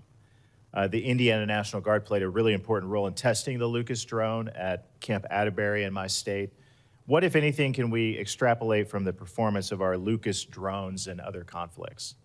Yes, Senator, so the Lucas drones were the United States' first opportunity to use our own one-way attack drones against an adversary. I remember well the training that happened at Camp Atterbury. I was watching it like a hawk. That training has produced additional capability that we've now employed against an adversary very effectively. What else can we learn from it? Well, there's a lot more to be learned from it. I'd love to take it in a classified setting, and in particular, given where we are right now vis-a-vis Iran, I think I'd just like to keep that in the classified setting. For more than a month, our warfighters in the Middle East were hammered by small drones. How can we ensure that doesn't happen again if combat operations resume? Yes, Senator, a little bit of a myth buster on this. Iranian drones are significantly capable. In the days of $35,000 Walmart light drones, those things are behind us. Iran has a very capable drone force. We have very capably defeated it. Good. Well put. Thank you very much. That's all I have. I yield back, Mr. Chairman. Thank you, Senator Kelly, and then Senator Gillibrand. Thank you, Mr. Chairman. Admiral Cooper, General Anderson, thank you both for being here today. Admiral Cooper, I want to start with you. I've got questions for both of you, but I want to talk a little bit about the civilian harm mitigation team at CENTCOM. My understanding is that you've gone from 10 down to 1 as part of a department-wide reduction in chimmer, that their role is to try to minimize harm to civilians when we're conducting combat operations. Is that correct? You've gone from 10 to 1? Yes, sir, that's the billet, but there's a larger component to this. Over a course of years, we've gone from compliance to civilian casualties and risk mitigation being just part of the culture. There are dozens, if not hundreds, of people who are involved in this process. What did those 9 individuals do who were removed from their jobs? They're now integrated in other capacities. They're retained in other capacities in the joint, what we would call joint. But what were they doing when they were part of the civilian harm mitigation team? They're playing a key role in helping us move from compliance to culture on CIFCAS, focusing on it every day, which they continue to do. So by your estimates, how many civilians have been killed or injured over the course of this war? The investigation on the one incident that we've had after more than 13,000 strikes is still underway. We'll certainly be transparent, release that when we can. This is a matter that I'm passionate about. I'd like to use the occasion to invite you, other members of the committee, and your staffs to Tampa to take a look at what our targeting process looks like. If you were to find out that there was an error in the targeting process, would you reinstate some of those people that were removed from that team? Sir, it's a hypothetical. I think I'm always looking to organize to purpose, and we'll just see what the investigation But are you shows. taking any additional steps now because of the civilian casualties to date? We have taken additional steps. Our additional steps have been very proactive throughout Epic Fury. Our staff specifically warned the Iranian people more than 100 times about the threat of them being used as human shields. I personally warned the Iranian people on March 8th, 11th, and the 23rd that they had the potential to be human shields, and that communication was very effective. So again, we're moving not just targeting, but a proactive measures to minimize. All right, well, thank you for doing that. General Anderson, so China and Russia continue to expand their influence across Africa. We discussed this with misinformation, disinformation across many African countries. You requested $94 million for information operation activities. You were promised, and this is in fiscal year 26, you were promised $25 million from the department. You ultimately received only $19 million. Can you talk about the difference between having $19 million to do that job and $94 million? Like, what are you able to do if you were fully funded? General Anderson, I get it. I mean, we see this stuff all the time. The amount of misinformation that comes from the Chinese and the Russians, it is a huge problem. But if you could just explain to us a little bit about what you could do if you had the full request. Senator, I think the key point there is right now we are in a reactionary mode to propaganda and to other information operations to what we can do at the moment. What the fuller funding would do, especially if it's consistent over time, would allow us to build an information campaign and address these issues across the continent. We're one of the few organizations that looks across the entirety of the continent and can understand how these propaganda and misinformations play across borders. We work very closely with the State Department and U.S. embassies on this to make sure our messaging is key, but this would allow us to do is help coordinate that messaging across regions and across the continent to highlight the issues that come with this misinformation, especially as much of it is destabilizing the democracies across the region. Do you ever feel like we should be countering some of their disinformation with disinformation of our own? Sir, I think the most powerful tool we have is the truth. What America brings is very unique. We're still a beacon of hope and light in the world, and I think we should be willing to talk about who we are. This is America's 250th anniversary. There's a long history on the continent that is, I mean, there's good and bad, but there's a lot of good that we can talk about of what America brings. The fact that John C. Robinson founded the Tuskegee Airmen, 2 years later founded the Ethiopian Air Force, and then went on to found Ethiopian Airlines, which is now the pride not only of Ethiopia but Africa. It's not a story that's well known, but that is a tie that we have had between the aviation communities for years. There are multiple stories like that across the continent that we need to propagate and talk about. So I would say we should focus on the goodness and the positivity of engaging with America and worry less about the disinformation that our partners put out, but we have to engage in this environment. We have to be active in the information space. So you got about 25% of the requests. So if you got the full amount, you could put more out there, positive stuff that the United States is doing. And I know these are, challenging times with resources even beyond what DoD has, USAID and others. But do you think that would be sufficient to counter Chinese and Russian misinformation? Senator, I think information operations is one of the lower cost investments that we can make that have outsized return and help amplify the limited resources we have in the military side and highlight the benefits that those provide. And being able to talk about that broadly, I do think has outside proportion. So small investments can have a large impact. And this is an area of information where I think we can make a lot of gains, even despite our smaller physical presence, that can highlight the totality of what the United States brings. I 100% agree with you, General, and we should really look into getting you the resources you need to do this job. Thank you. Thank you. General Anderson, I 100% agree with you. Senator Gillibrand. Admiral Cooper, we had Secretary Hegseth here a week or so ago, and we did not get satisfactory answers about Iran. So what is your mission in Iran right now? Senator, with Epic Fury now formally ended per the President's notification, we shifted our mission to a blockade mission in the following day, and we're implementing that mission in accordance with international armed conflict. That's our main mission today, as well as to be ready for a broad range of contingencies. And do you feel that President Trump's declaration that we have obliterated all of Iran's capabilities and their nuclear program, is that accurate? Senator, I speak from a military perspective. We have significantly degraded their drone, missile, and naval capabilities. We've fractured their command and control. We've eliminated the large preponderance of their space program. They, by every measure, are degraded significantly across all measures of national power. So what's your exit strategy to end the conflict with Iran? Senator, that's a policy decision. And don't you have to offer the president various exit strategies so he knows how to get from A to B? Senator, consistent with my statutory obligations, I provided a broad range of options along with risks and mitigations through the Secretary. So given your current mission, how many more days, weeks, months, years are we going to be at war with Iran? Well, as we sit here today, we are in a ceasefire, and the way ahead will be determined by our policymakers. Well, currently, we are still spending $1 billion a day on this war with Iran.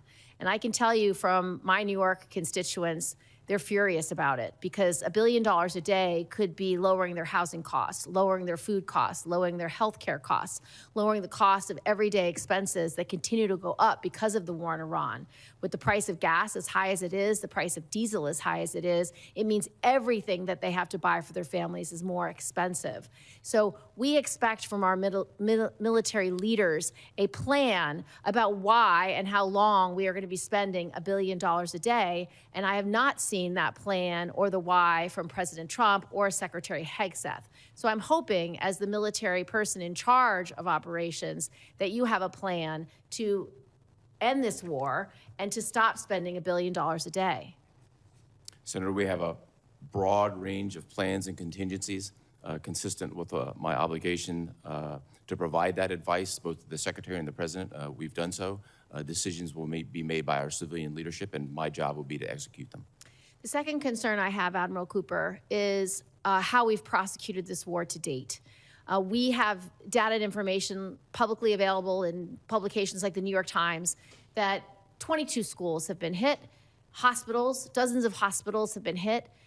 We have regulations, we have the law of war, we have human rights obligations, we have our own targeting requirements to avoid civilian harm and death. Have you been implementing all the laws that are required under current law to minimize civilian death? Senator, we have executed every operation consistent with the law of armed conflict. The subject of civilian casualties is a particular passion of mine. We pay attention to it. We follow all the procedures and have gone above and beyond to, in my case, personally warn the Iranian people of several instances during conflict where they were being potentially used as human targets. If they've been warned, how did we then bomb 22 schools? There's no indication that we have that has been corroborated. Zero. How many schools have we bombed? There is one active civilian casualty investigation from the 13,629 munitions. So how do you explain the publicly available information that 22 schools have been hit and multiple hospitals? There's no way that we can corroborate that. No indication of that whatsoever, Senator. There's no way you can corroborate or no indication of it? Which one? No indication. Well, the indication is what's publicly available. There is indication. Have you investigated those claims? We have not. Why have you not? If this is a passion of yours, if you believe that the civilian casualties are not consistent with the law of war and not consistent with human rights obligations that our military regularly follows with great pride and great diligence, why have you not investigated those allegations when they're publicly being made on the cover of the New York Times? I'll be happy to take a look at each instance. I would like a report. Will be able to do that. I would like a report from you, from your team, about whether there have been attacks that have resulted in the destruction of schools and hospitals. And if so, why? And how then, last, have you managed the 90% cut to the personnel who are supposed to avoid civilian targets? Happy to provide any report, and I would invite you and every staff member here to come to Tampa to look at the process to see exactly how it works. Thank you, Admiral. Senator Duckworth. Thank you, Mr. Chairman, and thank you, gentlemen, for being here. Admiral Cooper, the Senate received a letter from President Trump on Friday, May 1st, stating that hostilities with Iran have ended, and you just stated here that we are no longer operating under Operation Urgent Fury. Would you say that we are still engaged in hostilities with Iran, or have they ended? Consistent with the President's letter, those Epic Fury is complete. We are operating under international armed conflict rules in the implementation of the blockade. So are we engaged in hostilities with Iran, yes or no? We are not. We're in a ceasefire. The Strait of Hormuz remains blocked, right? You're engaged in a blockade, are you not? The blockade is against Iranian ports, commerce going in and coming out.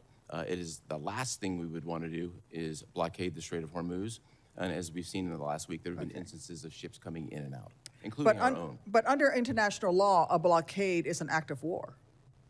So if you're actively blockading Iran, then you are engaged in we are currently in an act of war with Iran under international law. That a blockade is one of the definitions of an act of war under international law. consistent with the direction we've been given. Those characterizations are best done through the department's legal counsel. It's not. It's not characterization. It's international law. It's listed. A blockade is an act of war. So we've now engaged in the United States, and the United States and Iranian forces are trading fire as they continue to launch missiles, drones, small boat stacks. President Trump himself says the ceasefire is on life support, and he repeatedly threatens to renew U.S. military strikes. And to be clear, no one is disputing the valor and professionalism of our military. But the civilian leaders are abdicating their responsibility to craft a clear strategy, and service members and the American people are the ones who will suffer under this leadership vacuum. Admiral Cooper, before Operation Epic Fury began, what desired end state for the operation were you given by your civilian leadership? Senator, I was given crystal clear guidance. Our military mission was to degrade Iran's ability to project power on its neighbors and U.S. interests. It included 3 specific objectives: degrade Iranian ballistic missiles and their defense industrial base, degrade their drones in the defense industrial base, degrade their Navy in the defense industrial base. All of those were achieved, as I've discussed. And because they were achieved, that's why the operation ended, or did the operation end because the president said, let's end operation? Operations commencing and ending are made by our civilian leadership, and not a military decision. Okay, well, that civilian leadership, President Trump has provided many possible end states in only 2 months, including in just 2 months, he said unconditional surrender and regime change in Iran, which have not happened. He's talked about, operations will end when there's destruction of Iranian nuclear sites, allegedly already accomplished last summer under Operation Midnight Hammer. He has also said that Iran will never have nuclear weapons, which cannot be accomplished with only a bombing campaign.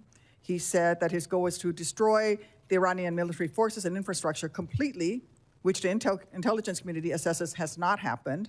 And now, he said that it's a reopening of the Strait of Hormuz, which, as a reminder, was open before the war began. So if we don't know what we're fighting for, we certainly don't know how long we'll be fighting.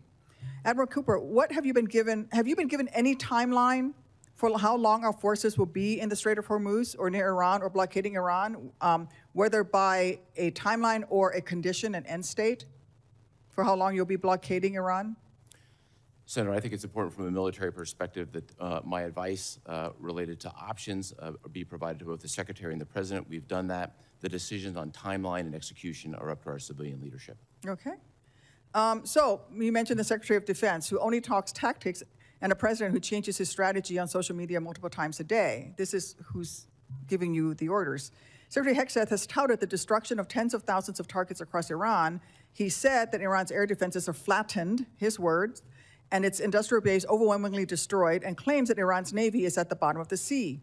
Every metric that the Secretary offers is one of destruction, and destruction alone is not an end state, especially not with new public reporting that U.S. intelligence officials believe Iran has operational access to most of its missile capacity, and that Iran is clearly still capable of controlling the Strait of Hormuz.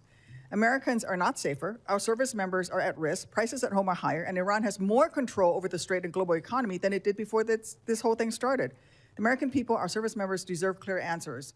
What does done with the war look like, and how do we get there? We have no strategy. As we saw in Afghanistan, if you don't have a sound strategy, you keep doing tactics forever. This is not your fault, but this is where we are. And Admiral Cooper, have you been asked for your advice, and under what conditions would you advise deploying ground troops for any purpose in Iran? Senator, I think it would be inappropriate to talk about any contingency planning in this particular forum. It's my obligation as a combatant commander to provide a broad range of options through the Secretary and to the President. Can you answer that question for me in the skiff at a later time? I'd be more than happy to talk about anything classified. All right. Yes, ma'am. Thank you. Thank you, Mr. Chairman. Senator Kelly. No further questions, Mr. Chairman. Sorry, I didn't mark off Senator Peters. Thank you, Mr. Chairman. Gentlemen, thank you both for being here. And I speak for myself, and I think everybody on this panel. We appreciate the incredible professionalism of the men and women in uniform and the job that they do every day with professionalism and heroism. And thank you for doing that. But we do have a number of questions about how we win this war and end it going forward. And those are usually political questions related to political leadership. The men and women in uniform execute those orders, and they have demonstrated that they're certainly the best in the world.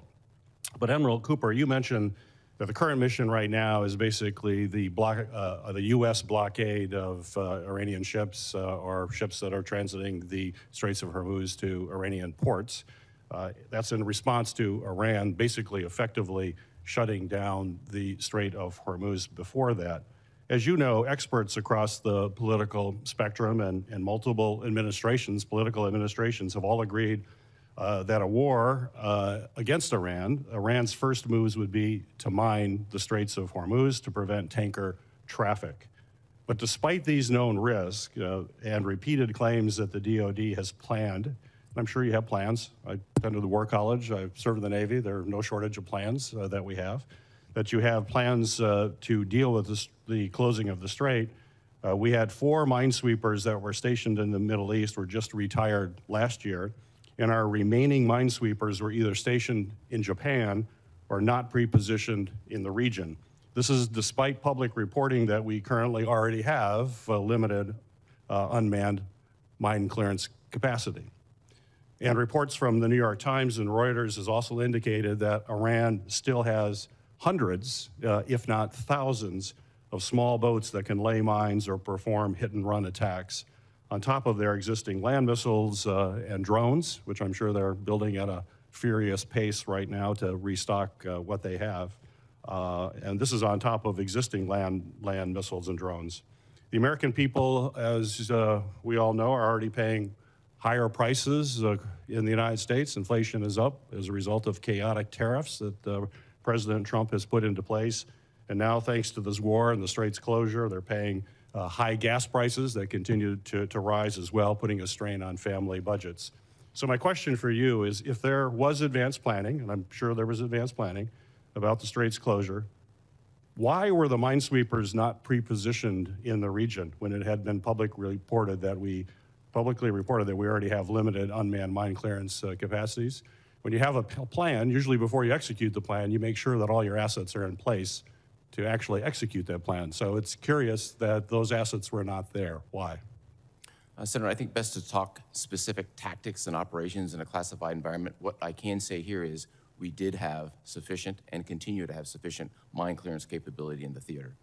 Because it happened to not be in those 4 vessels that were decommissioned after decades of service, I think is an interesting point. The support and the ability to conduct countermining comes in a lot of different flavors, best to discuss in a classified environment. And I don't mean to get into that. I understand that totally. You don't want to do it. But it's clear that there is a concern about mines. We aren't seeing ships go through there. Commercial companies do not want to go through the straits. They're not going to put their ships at risk so they don't feel safe. To me, that speaks volumes as to whether or not it's safe, that there is a real concern there. And we know that the Iranians have significant capabilities to deal with that. You know, I asked a previous question related to strategy and really talked about von Clausewitz on war, which is, as you know, the seminal text on strategy that is taught in all the war colleges. And you know it better than I will ever know it. The concept of that is that in order to win a war, you've got to know the center of gravity of your enemy, and you have to be focused on able to neutralize that. What is the center of gravity in Iran? How are you planning? And that's a military decision as to what is the center of gravity. That's the kind of advice you would give a president. What is the center of gravity? So I really would defer to our policymakers to determine what they view from a policy perspective as the center of gravity. From a military perspective, we're focused on achieving military objectives, which is exactly what our men and women have done, and they've done it extremely well. Well, you do, as you know, and every war plan has a center of gravity that you identify, and then you work around that. So there is the war plan that we have for Iran would have the center of gravity. Why can't you share what that is? That's in the past. It's been before we knew the center of gravity in the Persian Gulf War for Iraq. Colin Powell said it was the Republican Guard troops, Iraq's elite unit there. Obama administration in Afghanistan, Admiral Mike Mullen defined the center of gravity as building Afghan government support. They made this public. They weren't hiding the center of gravity, and our enemy knows what our center of gravity is, and We know what theirs is. There's no reason to keep that secret because the American people have a right to know what is it that we're trying to accomplish. And that's outlined very clearly in that term, a part of every military plan that is put forward. Yes, sir. I agree. Every war plan has a center of gravity, and those war plans are classified. I'd be more than happy to talk about it in a classified environment. Fair enough. Senator Rosen. Thank you, Chairman Wicker, and thank you, Admiral Cooper, General Anderson, for your service and your willingness to continue to serve our nation. Admiral Cooper, I want to talk about the International Stabilization Force. It's been publicly reported that CENTCOM is going to play a role in the proposed International Stabilization Force in Gaza. We'll just call it ISF going forward. Though many questions remain on what the ISF is, when it will be deployed, and how it will operate. So can you clarify the roles of the U.S. and CENTCOM in the ISF? Specifically, is the vision for CENTCOM to retain command and control, or is there a timeline and mechanism for transitioning oversight to a multinational or civilian-led structure? Senator, first, great to see you again, and thank you for the question. Our role can be simply defined as one of support right now. The International Stabilization Force commander who's been designated is also dual-hatted as the commander of Special Operations Command Central. He has about 45 members of the Joint Force presently working for him. We're really at the infancy of forming that International Stabilization Force. Thus far, there have been 4 countries who've committed to provide forces. And so I think as we look to the future, I'd be happy to come back to you on what that looks like. Later on. We're heading in the right direction, but we're just at the infancy of the process. Thank you. And speaking of heading in a direction, we need to talk about munitions sustainment, because Admiral Cooper, according to publicly available resources, the U.S. has fired at least 45% of its Patriot missile interceptors and more than half of its THAAD interceptors so far in Operation Epic Fury, and it's had to move air defense from other theaters. So can you talk to me about how this constrains our air and missile defense and those of our regional partners and allies like the Israel, UAE, and others who are also under attack? Senator, I have all the munitions necessary to both defend our forces as well as conduct a broad range of contingencies. Our partners also have the sufficient munitions necessary for defensive Do you have operations. estimates about how long it would take us to replenish or rebuild our stockpile? I would really defer to the folks who do this on an everyday basis, both in the department and the services. Thank you. I'm going to continue on you, and then we'll move over to General Anderson in a minute, because I want to just take a moment to talk about Lebanon, because I do appreciate that you've applauded the Lebanese armed forces for their efforts to disarm Hezbollah. While the current effort in conflict has demonstrated the extent to which Hezbollah is rearmed, a strong Lebanese armed forces remains the best pathway for Lebanon through which Hezbollah can be disarmed once and for all, and we know that needs to happen. So what can the U.S. do to support the Lebanese armed forces to ensure that they have the necessary capacity to disarm Hezbollah while also holding them accountable? Senator, taking on the disarmament of Hezbollah is a tall order. They've been funded by Iran for decades with billions of dollars, and Hezbollah is inculcated into every fabric of the Lebanese society. I think right now our continued commitment with modest dollars to the Lebanese armed forces is helpful. They have, in particular, several units who can do more. We have to be, I believe our commitment could be to provide the funding necessary so that they can do more. Thank you. I'm going to move over to AFRICOM now, General Anderson, because ISIS and al-Qaeda affiliates, well, we know they've spanned the African continent.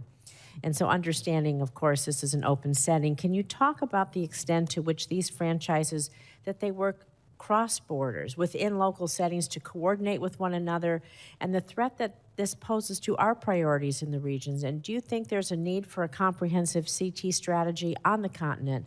And if so, could you outline again, considering it's an open setting, broadly what that strategy might include, please?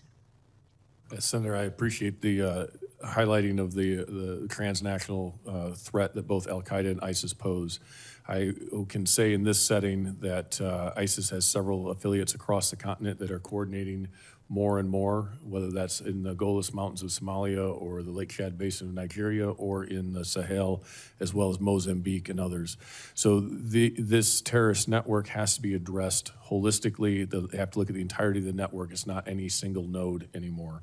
And so as we look at this, I coordinate very closely with Admiral Cooper because ISIS still has a strong presence in CENTCOM's AOR as well as Al-Qaeda.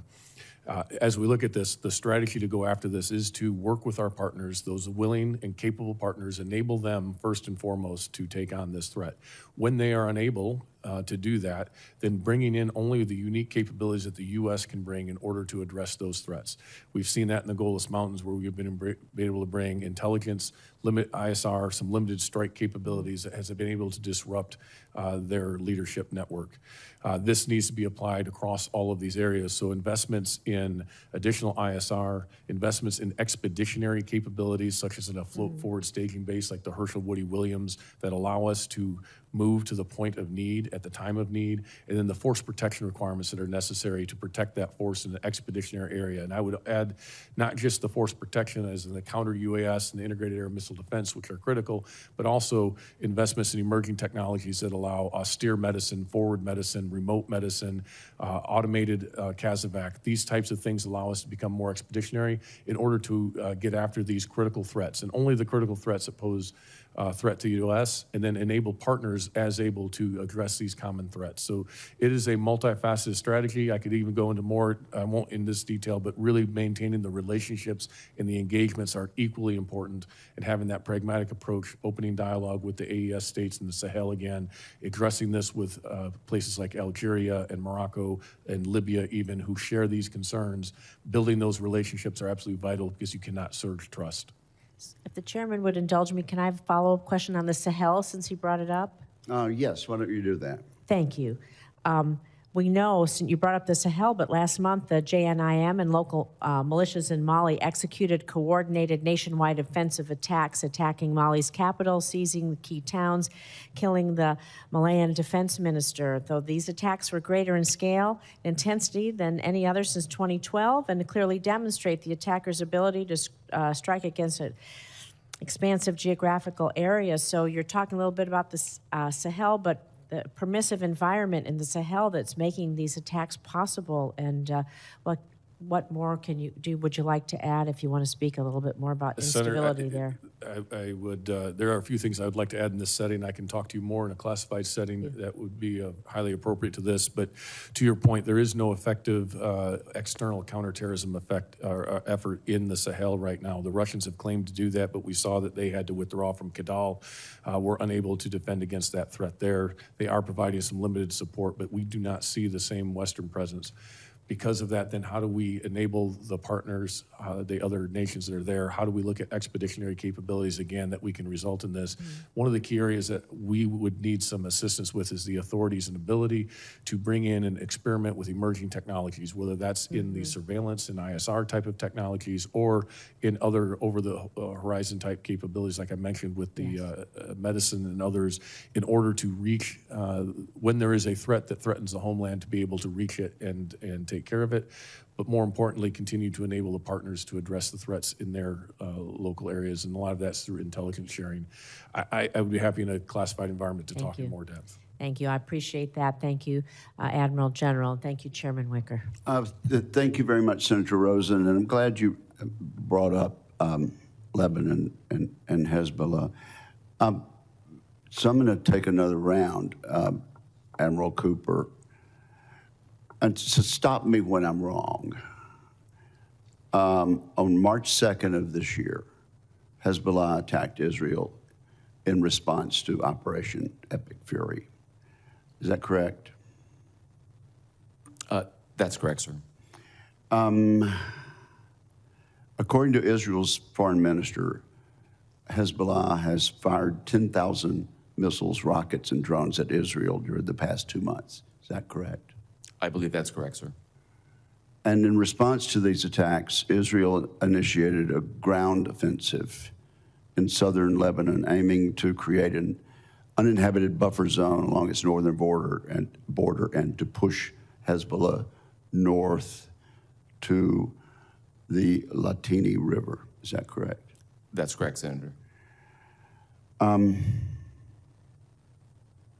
enable this operation, the Israeli military ordered the evacuation of southern Lebanon, displacing over 1 million people, nearly 20% of Lebanon's population. That is also correct.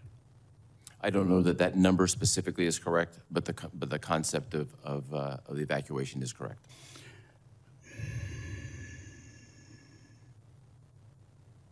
While governments of Israel and Lebanon declared a ceasefire in April of this year, Hezbollah Secretary General Naim Qassem announced that his organization would not recognize the ceasefire and would never agree to disarm. Is that correct?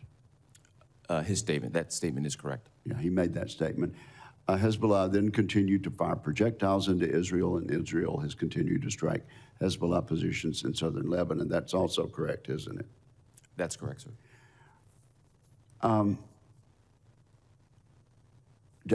And I think Senator Rosen would wholeheartedly agree with me that peace between Israel, and I can't ask questions to my friend and colleague, but I think we would both agree that peace between Israel and Lebanon would be a wonderful development, and a wonderful development for America and for Israel. But peace between Israel and Lebanon depends on the Lebanese government having both the capability and the will to disarm Hezbollah. Has the United States provided the Lebanese armed forces with approximately $3 billion since 2006? So I'd have to take that specific volume, that a lot of specific money. number for the record and follow up. But we have been providing aid for 2 decades. Is it fair to say that the primary goal of U.S. support for the LAF, the Lebanese armed forces, was to counter Hezbollah? Yes, sir.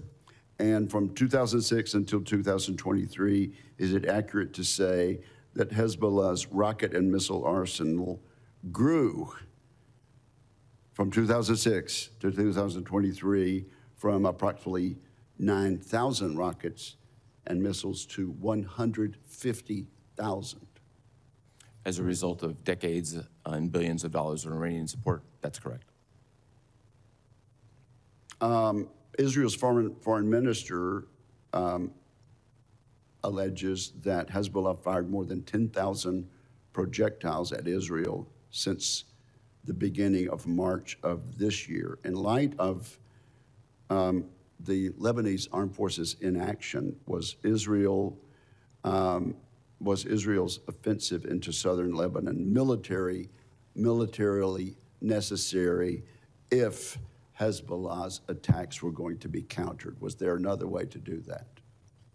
Senator, I would really defer to Israel on intent and effectiveness, but just as a general statement. Militarily necessary, though. It is an option among options, of which there are few, to deal with the Hezbollah problem. I appreciate Senator Rosen bringing this up, and it just would go back to the central point. It would be a tremendous achievement for Israel, Lebanon, the United States, and the Middle East if Hezbollah could be eliminated and allow the Lebanese people and the Lebanese government to resume the happy relations that we once had and strive for between the United States and Lebanon. Would Senator Rosen have any further questions? Then this concludes today's hearing. I want to thank our witnesses for their testimony, and I would acknowledge that many of the arrows aimed at these two witnesses were better aimed at people in the civilian leadership who, according to our great Constitution and our principles dating back to George Washington, are in control of policy. And I would commend these two military veterans for adhering to that constitutional principle. And with that, we are, I would inform members that questions for the record will be due to the committee within 2 business days, and we are adjourned.